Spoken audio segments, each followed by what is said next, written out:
Hey everyone, just a quick short book haul video here. My wife and I recently took a long weekend trip to the Toronto area. Actually, we stayed in Mississauga, so I shouldn't even call it the Toronto area. We were in Mississauga the whole time. But we stopped at a big shopping center called Square One, and there's a lovely Indigo bookstore there. As big chain stores go, I like Indigo a lot. I like their setup, and they have neat things. But I found some books that a couple of them I definitely knew I wanted to have, and then a couple were new to me. These are all art books from their art section. So here we go, by Brian Eno and Betty A. What Art Does: An Unfinished Theory. Let's see. Why do we need art? What art does is an invitation to explore this vital question. It's a chance to understand how art is made by all of us. I actually read this last year. I want to check it out of the library. And it's just a wonderful book.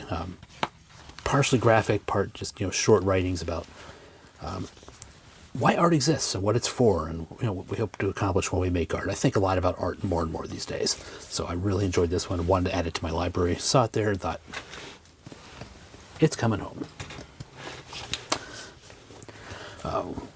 Ways of Seeing by John Berger.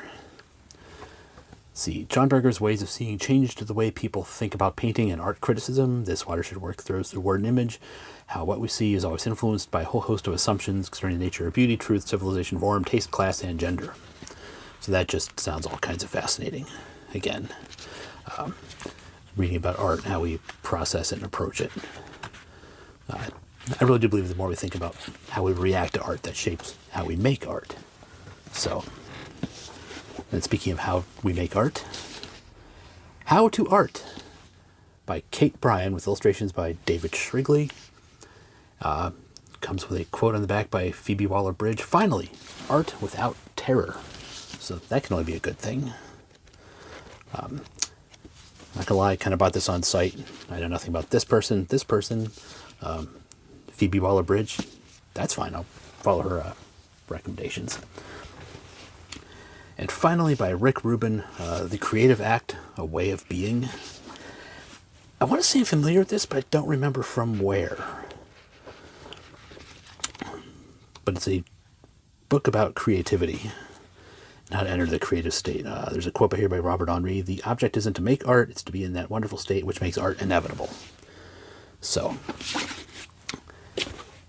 that will probably shape my reading to come. So, new stuff on the bookshelf.